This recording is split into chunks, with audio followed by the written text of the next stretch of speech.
చిత్తూరు జిల్లా గంగాధర్ నెల్లూరు మండల అభివృద్ధికి అన్ని శాఖల అధికారులు సమన్వయం చేసుకుని కృషి చేద్దామని గంగాధర్ నెల్లూరు ఎంపీపీ అనిత అధికారులకు పిలుపునిచ్చారు. శుక్రవారం మధ్యాహ్నం 12:30 గంటలకు మండల కేంద్రంలోని ఎంపీడీఓ కార్యాలయ సమావేశ మందిరంలో సర్వసభ్య సమావేశాన్ని నిర్వహించారు.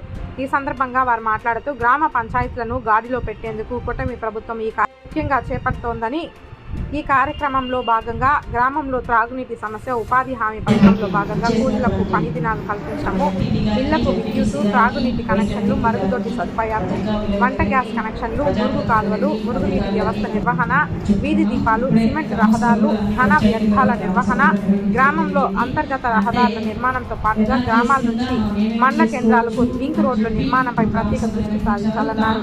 నూతనంగా పిఓ యాప్ అని ప్రభుత్వం ప్రవేశపెట్టిందని, అందులో గ్రామ అభివృద్ధికి ఖర్చు పెట్టే ప్రతి రూపాయిని కూడా అప్లోడ్ చేయాలన్నారు. ఈ కార్యక్రమంలో జడ్పీటీసీ లక్ష్మీప్రియ దామోదరం, వైస్ ఎంపీపీలు హరిబాబు, బేబీ, తహసీల్దార్ చంద్రశేఖర్, ఎంపీడీఓ రాఘవేంద్ర, సర్పంచ్లు సుబ్రహ్మణ్యం మందడి, మునిరాజ్ రెడ్డి తదితరులు పాల్గొన్నారు. యూటిలైజ్ చేసుకోవాలి అంటే మన గ్రామీణ పథకం ద్వారా మనం చేసుకోవచ్చు కాబట్టి వాటిని యూజ్ చేసుకోండి. అదేవిధంగా వాటర్ కన్జర్వేషన్ కింద అంటే సర్పంచులకు జమ అయినాయి, వాటిని ఖర్చు చేస్తున్నారు. అలాగే 2 days క్రితం ఇంకొక విడత టైటిల్ గ్రాంట్ రిలీజ్ అయింది. అది ఒక 55 లక్షలు రిలీజ్ అయింది.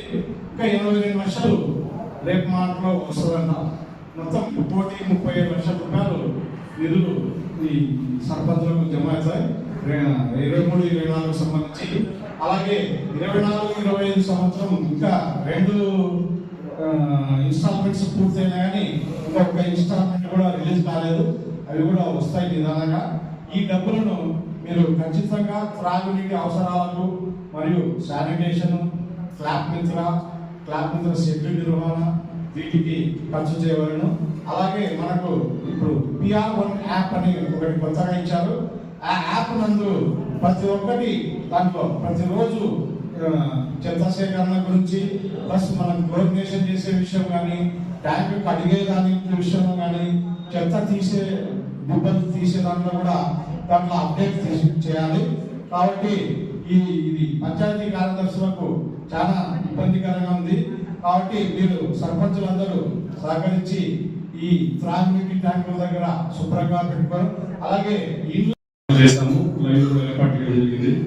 దాంట్లో భాగంగా మటంపల్లి సబ్స్టేషన్ నుంచి ఇప్పటికి కొత్తపల్లి నుంచి చిత్తూరు నుంచి అన్ని ఉన్నాయి. పెరుగు నుంచి కూడా ఒక లైన్ తీసుకుందామని చెప్పి వాటి ప్రపోజల్ పెట్టి శాంక్షన్ తీసుకొని వర్క్ చేస్తున్నాము.